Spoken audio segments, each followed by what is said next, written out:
finalmente eu venho trazer estudo do assunto que eu mais amo na vida, que é a escatologia. E eu falo mesmo assim com toda a alegria no meu coração, porque eu realmente amo esse estudo, eu amo esse assunto.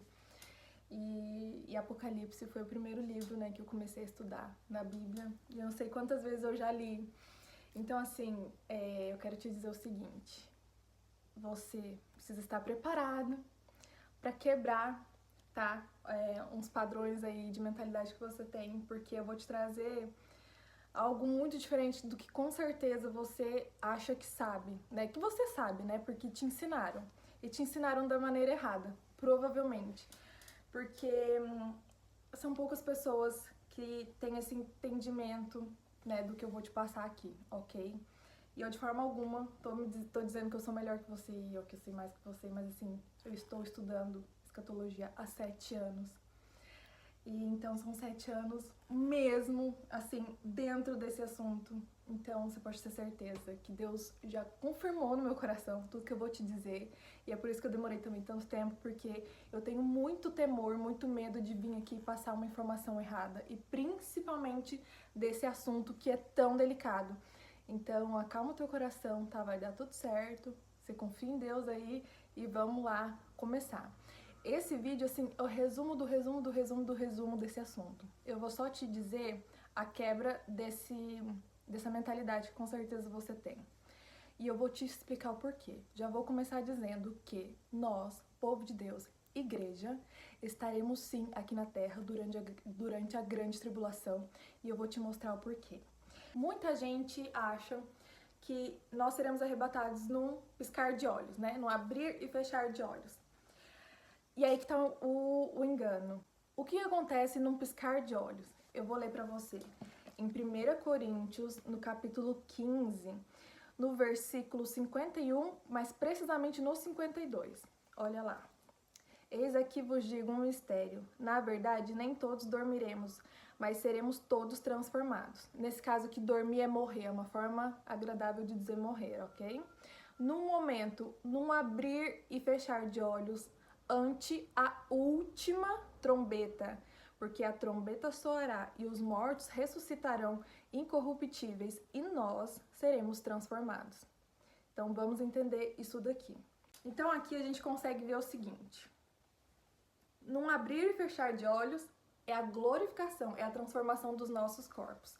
Porque assim, nem todos morrerão. Muita gente vai morrer antes de Cristo voltar, mas muitos estarão vivos. Então, os que estarão vivos, eles serão transformados, né? A gente vai deixar de ter esse corpo aqui, corruptível, esse corpo que sente fome, que sente frio, que sente calor, que se machuca, e a gente vai passar a ter um corpo glorioso, um corpo transformado. Então, é essa glorificação, essa transformação que acontece num piscar de olhos e não o arrebatamento. E outra coisa muito importante aqui, só nesse versículo, pra gente ver que isso vai acontecer quando? Na última trombeta. Então guarda isso daí que a gente vai chegar lá. Que última trombeta é essa, tá? Ó, de novo eu vou ler pra você entender. No momento, num abrir e fechar de olhos, ante a última trombeta. Porque a trombeta soará. E outro detalhe muito importante, 3 chaves importantíssimas em apenas um versículo. Porque a trombeta soará e os mortos ressuscitarão incorruptíveis e nós seremos transformados. Ou seja, tem ressurreição aqui e tem transformação. Então vamos lá partir para uma outra parte para a gente entender aqui. Em que momento que isso acontece? Em Tessalonicenses, 1 Tessalonicenses. Então olha lá, 1 Tessalonicenses, no capítulo 4, eu vou ler do versículo 15 até o 17. Dizemos-vos, pois, isto pela palavra do Senhor, que nós, os que ficarmos vivos para a vinda do Senhor, não precederemos os que dormem. Porque o mesmo Senhor descerá do céu com alarido, com voz de arcanjo e com a trombeta de Deus. E os que morreram em Cristo ressuscitarão primeiro. Depois nós, os que ficarmos vivos, seremos arrebatados junto com eles nas nuvens, a encontrar com o Senhor nos ares. assim estaremos para sempre com o Senhor. Então vamos lá, vamos somando aqui as informações. De forma alguma precederemos os que dormem. Isso o que quer dizer? Primeiro vai acontecer a ressurreição, como a gente viu em 1 Coríntios, no capítulo 15, no versículo 52, e agora em 1 Tessalonicenses, capítulo 4, diz basicamente a mesma coisa. Nós não precederemos os que morrem, ou seja, todos os que morreram em Cristo, os que morreram salvos, eles ressuscitarão primeiro. Essa trombeta, né, que a gente viu, que é a última trombeta, é a 7ª trombeta, ela soará, então os mortos ressuscitarão. Só depois que está acontecendo ali a ressurreição dos mortos, nós, os que estivermos vivos, teremos o nosso corpo transformado, acontecerá essa glorificação num piscar de olhos. É isso que acontece num piscar de olhos, e nós seremos arrebatados junto com eles nas nuvens, a encontrar com o Senhor nos ares. Além disso, fala que o Senhor virá com alarido, além de trombeta, vai ter voz de arcanjo, vai ter alarido, e a outra coisa que mata essa ideia de que esse arrebatamento vai ser secreto. Então essa ideia errada, ela vem fazendo a cabeça de muitos cristãos, infelizmente. Então, o que essa ideia mentirosa, errada, equivocada e maligna fala para as pessoas? Que o arrebatamento é iminente, Jesus pode voltar agora, né? Dando uma vírgula aqui nessa informação. Deus pode tudo que Ele quiser. Ele pode vir agora se Ele quiser. Só que como Deus é justo, como Deus é verdadeiro, como Deus não mente, Ele não pode vir porque a palavra dele diz que Ele não pode vir. Que existem coisas para acontecer antes da volta dele. Então Ele não pode nesse sentido, porque Ele é fiel, Ele é justo e Ele é verdadeiro. E Ele cumpre a palavra dele, Ele cumpre as promessas dele. Então só por isso Ele não pode. Mas poder, Ele pode todas as coisas. Você conseguiu entender, né? O que eu estou tentando te dizer. Então não é iminente a volta de Jesus Cristo, não é silenciosa, não é no piscar de olhos. Para pensar, o evento mais importante dessa terra, você acha que vai ser invisível? Você acha que vai ser silencioso? Você acha que vai ser, tipo, ninguém viu? Você acha que o Rei dos Reis vai vir aqui e ninguém vai ver? Ninguém? Tipo, sumiu, simplesmente a gente vai sumir, vai desaparecer? Gente, tá faltando um pouquinho de estudo aí, de interesse, mas eu tô aqui pra te ajudar nisso, tá? É por isso que Deus tem me levantado e que Ele me faz morrer de amor por esse estudo, pra eu compartilhar com você, pra abrir os teus olhos. Então, assim, e outro detalhe importante é que é ante a última trombeta. Lá em Apocalipse, a gente tá sabendo que existem 7 trombetas. Então, se Jesus vem na última, então as outras 6 tocaram antes, né? E se tocaram antes e Jesus não veio até a última, então não houve arrebatamento, porque não houve ressurreição. Você consegue ver que existe muita desconexão? As pessoas querem estudar escatologia ou saber o passo a passo do fim dos tempos estudando só Apocalipse.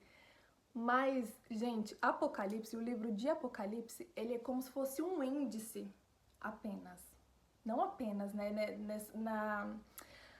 de forma a diminuir o livro de Apocalipse, mas não se estuda escatologia só lendo Apocalipse. Primeiro que Apocalipse tem coisas que são literais e tem coisas que são figura de linguagem. E você tem que estar bem atento para você entender isso. Outra coisa, ao mesmo tempo que Apocalipse está falando de um momento presente, ele está falando do futuro e ele fala do passado.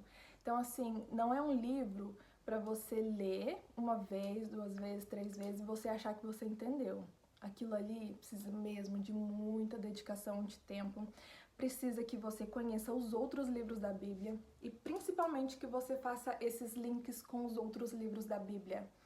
Lembrando, Apocalipse é o índice, você pega uma informação de Apocalipse e você vai buscar nos outros livros da Bíblia o complemento. Apocalipse é um quebra-cabeça. É um quebra-cabeça e você precisa montar com os outros livros, principalmente os livros dos profetas Daniel, Isaías, Jeremias, Joel. Se você fizer isso, você vai ver que o seu entendimento ele vai expandir de uma forma que você não tem ideia. Porque realmente, você pega uma informação aqui, você junta com outra informação ali. Eu vou te mostrar, primeiro que o livro Apocalipse, ele assim é o mais estourado, tá? Da minha Bíblia, tipo, já soltou página, já colei página de tanto que eu uso. E só pra você entender o que são esses links que eu falo. Se você ver aqui nas laterais, tudo tem referência de outros livros da Bíblia. Todas as páginas. Por quê? São complementos, são informações que vão complementando aquilo que tá aqui. Por exemplo, deixa eu ler aqui pra você. Ó, lá em Apocalipse 9, capítulo 9, versículo 4. Na última parte ali, que fala assim, ó.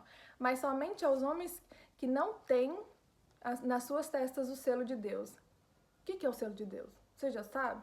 Aí aqui eu tenho referência, onde que fala sobre o selo de Deus. Eu vou anotando essas referências, entende? Então você precisa fazer esses links. Ó, o meu livro ele é todo rabiscado, tá? Porque eu realmente faço essas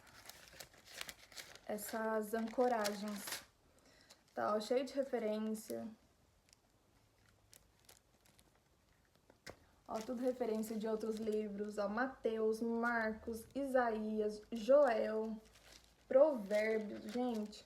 Olha isso aqui, Apocalipse 20, o tanto de referência, o tanto de link que eu fiz com outros livros da Bíblia. Então, assim, aí a pessoa para ler, por exemplo, em Apocalipse 6, a igreja já tá lá com Deus no céu, né? E aí o povo realmente acha que antes, né, de tudo acontecer, ó, em Apocalipse 7. Apocalipse 7, no capítulo 9, a igreja já está lá, com Deus, lá no céu, já com vestes brancas e tudo. Por quê? As pessoas acham que Apocalipse está escrito na ordem cronológica, e não está. Não está, é um vai e vem que você tem que estar muito atento para você entender. E você consegue tirar por base isso se você apenas ler o capítulo 12. Se você só ler o capítulo 12, você vai entender. Tá vendo tanto que minha Bíblia tá ruim, tadinha? Eu tenho que trocar a capa dela toda, porque ela já se desfez, enfim, quase que toda. Então, assim, se você lê, se você não entende que Apocalipse não está escrito na ordem cronológica dos acontecimentos, você não vai entender nada de Apocalipse 12, então.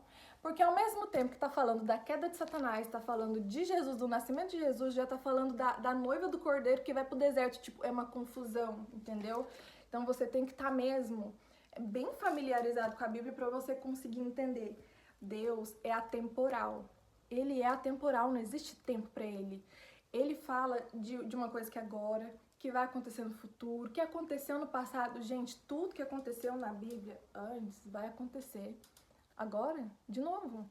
Então, agora voltando lá sobre a volta de Jesus. Eu anotei aqui alguns versículos que falam de como será a volta de Jesus, né? Só naquilo ali, naqueles 2 livros que a gente leu, a gente já viu que vai ter trombeta, aí vai ter voz de arcanjo, aí vamos ler lá Mateus 24, que vai ter alarido. Ó, Mateus 24, versículo 27. Porque assim como o relâmpago sai do oriente e se mostra até o ocidente, assim também será a vinda do Filho do Homem. Como um relâmpago é super visível, imagina. Um oriente que sai do oriente e se mostra ao ocidente, tipo, sabe?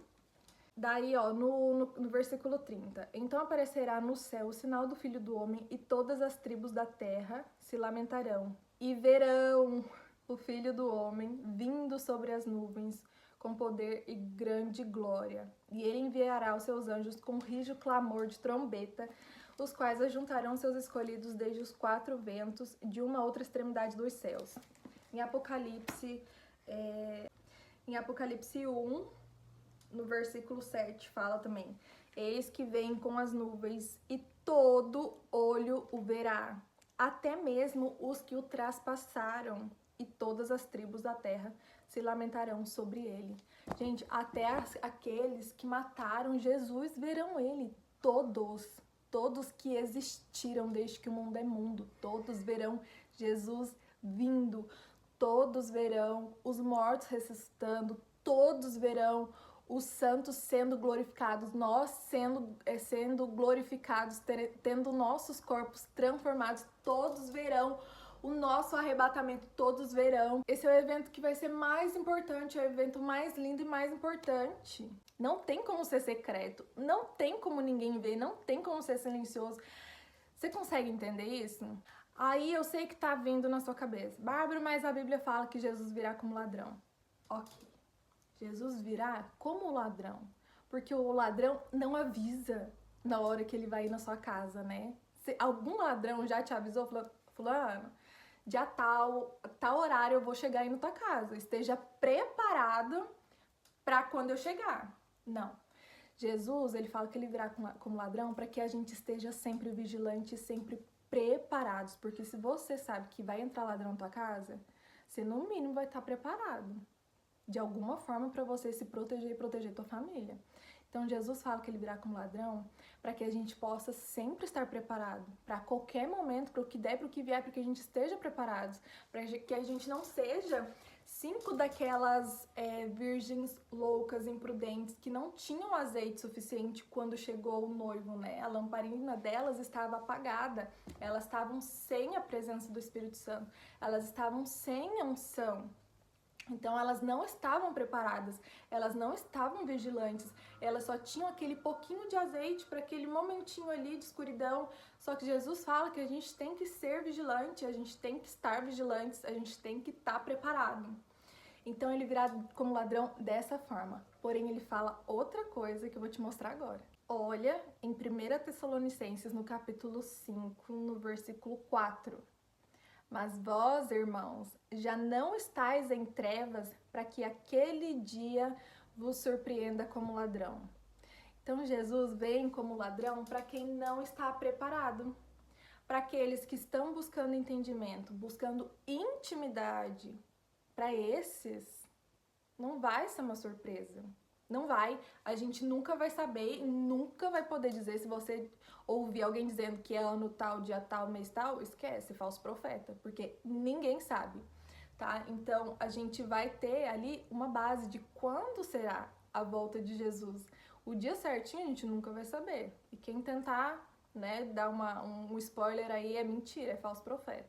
Já fica o alerta. E tem muito doido desse aí falando no dia, foge disso daí. A luz na Bíblia, ela representa dia, ela representa a vida e representa Cristo. Nós que estamos na luz, nós temos vida e nós temos Cristo e nós caminhamos dia, né? Por isso que a Bíblia fala também que a hora é agora, enquanto é de dia, que a gente pode trabalhar e fazer as coisas. Porque daí a noite vem, ou seja, a noite representa a morte, representa o maligno e também a noite, literalmente a noite. Então nós que estamos na luz, nós que estamos em Cristo, nós que temos a vida em nós, a gente não vai ser pego desprevenido. Não vai. Então assim, Jesus virá como ladrão para quem está em trevas, para quem não sabe, para quem não está buscando, para quem não tem entendimento. Conseguiu entender? Aí outra coisa que também as pessoas confundem, que o Senhor vai nos livrar do dia da ira, né? Que a ira não é para os filhos. Mas, gente, deixa eu falar uma coisa para vocês. A grande tribulação não é a ira de Deus. Você acredita? O negócio vai ser terrível, vai ser super louco, vai, mas ainda não é a ira de Deus, porque realmente a ira não é para os filhos, não é para nós. Então a tribulação, nós estaremos aqui sim, mas não é a ira de Deus. A ira é depois da grande tribulação. Então fica tranquilo, Deus vai nos livrar da ira. E durante a grande tribulação, a gente tem lugar reservado já, a gente vai estar guardados. Assim como Deus guardou Noé, Ele vai nos guardar também. Deus não tirou Noé da terra para destruir a terra. Ele guardou Noé. Noé sentiu medo? Sentiu. Foi complicado para Noé e para a família dele? Foi. Mas Deus guardou. E assim vai ser com a gente. Se você ler lá de novo Apocalipse 12, fala que a igreja de Deus já tem um lugar preparado.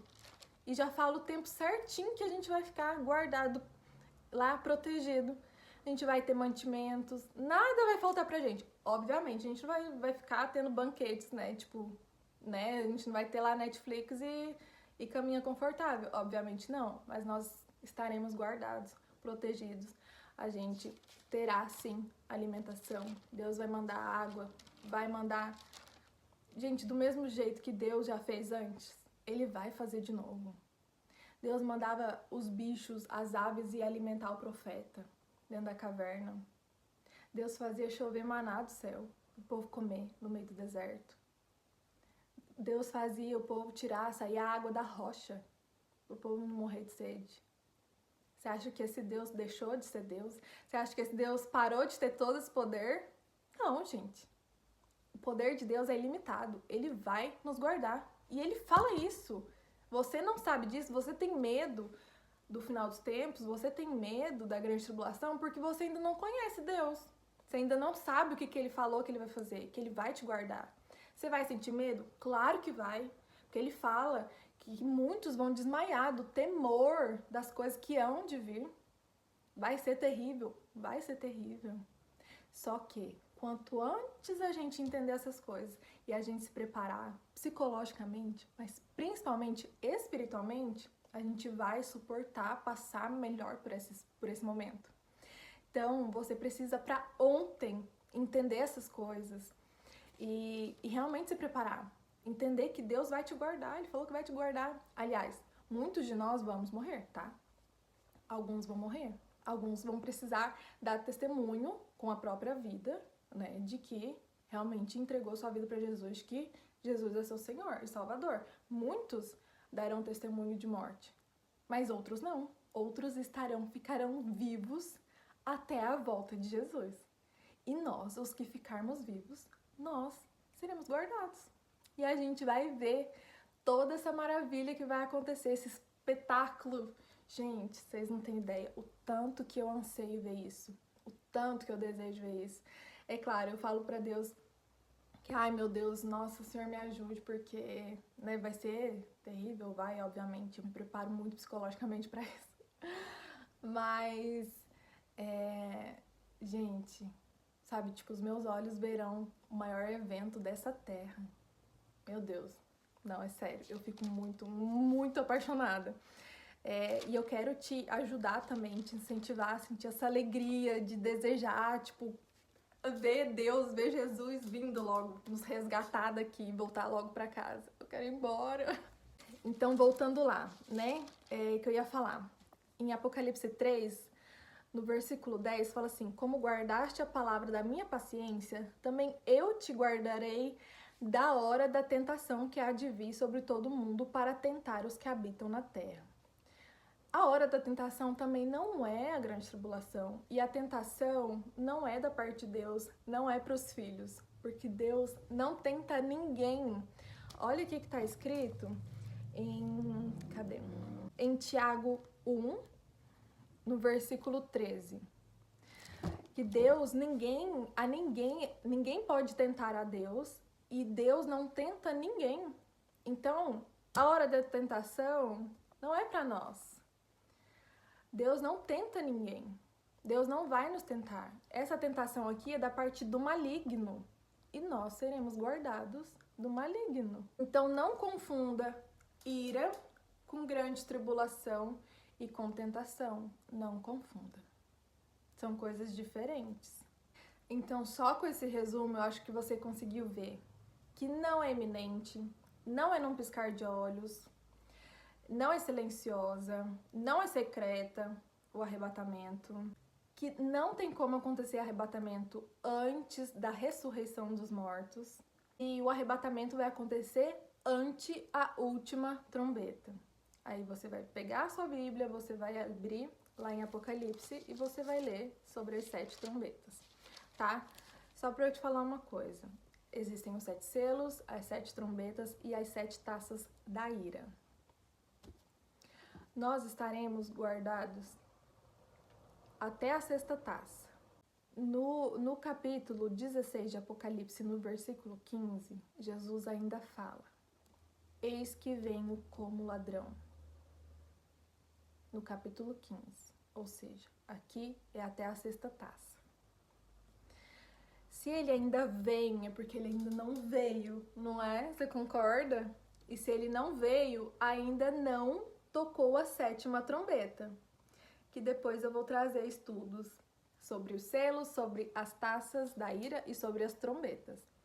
Então, assim, mas só para deixar um spoiler, a sétima trombeta vai tocar e vai cair, depois vai cair a sétima taça da ira. Antes, né, quando a sétima trombeta toca, é aquele momento, né, lembra da ressurreição dos mortos e que a gente vai se encontrar com o Senhor nos ares, aí sim cai a sétima taça da ira. E aí, Bárbara, quando Jesus volta, o que acontece? Quando Jesus volta, nós iremos reinar com ele em Jerusalém durante um período de 1000 anos. Esse milênio do reinado de Cristo, ele é literal. Tem muita gente que acha que nós já estamos vivendo o reino de Cristo e tem gente que acha que esse reino é simbólico. Não, o reino de Cristo, os 1000 anos são literais. E durante esses 1000 anos nós estaremos reinando com Cristo e seremos reis e sacerdotes. Nós iremos fazer o juízo também das nações. Você sabia? Olha que coisa maravilhosa a gente poder depois julgar o nosso inimigo. Olha que top. Por isso que Deus fala que a vingança é dele. A gente não tem que se preocupar agora com o nosso inimigo, não. Deixa, vai chegar o momento em que a gente vai estabelecer juízo sobre eles. Olha que maravilha. Então, o reinado é literal. Durante o reinado de Cristo, que nós estaremos com ele lá em Jerusalém, Satanás é preso e ele vai ficar 1000 anos preso, enquanto o povo só vai conhecer o bem. Depois dos 1000 anos, Satanás é solto e ele vai sair para enganar as nações. Então pensa aí o tanto que nós somos ruins, né? As pessoas vão passar 1000 anos só conhecendo o bem, só conhecendo um reino de justiça e de paz. E mesmo assim, depois muitos vão acreditar no inimigo, porque ele vai ser solto e ele vai enganar ainda muitos depois do reinado de Cristo. Enfim, e depois do reinado de Cristo, depois que Satanás angariar ali mais gente para ele, o que vai acontecer? Ele vai reunir o exército dele e aí vai acontecer a guerra final, que se chama a guerra de Gog e Magog, que é no Amargedon. Amargedon é um local lá de Israel, onde vai acontecer essa batalha, né, que não vai ser batalha, porque Deus não perde tempo dele batalhando com isso daí, ele vai ser destruído. Olha que coisa mais maravilhosa. E assim, e aí vai chegar o tempo de Jesus julgar os mortos, no caso, os mortos, né, que morreram sem salvação, eles receberão ali o seu julgamento. Então, assim, é um estudo muito longo, eu quis trazer o resumo do resumo de novo, porque isso daqui, pra eu te passar algo mais detalhado, são horas, e eu quero fazer isso, eu vou fazer, porque eu preciso que você tenha essa paz dentro de você, sabe? Para que você esteja vivendo com uma mentalidade no mundo real, porque é maligno isso de achar que nós seremos arrebatados a qualquer momento. Não parece. Em outro vídeo eu vou te falar por que que isso é maligno, por que que é tão problemático achar que a gente pode ser arrebatado em qualquer momento, por que é tão problemático achar que Jesus vai vir antes da grande tribulação ou no meio, né, da grande tribulação. Mas eu acho que só esses poucos versículos que eu te mostrei já ficou muito explícito de quando será a volta de Jesus e como, o que antecede a volta dele, tá bom? Então, um beijo pra você, fica com Deus e até o próximo vídeo.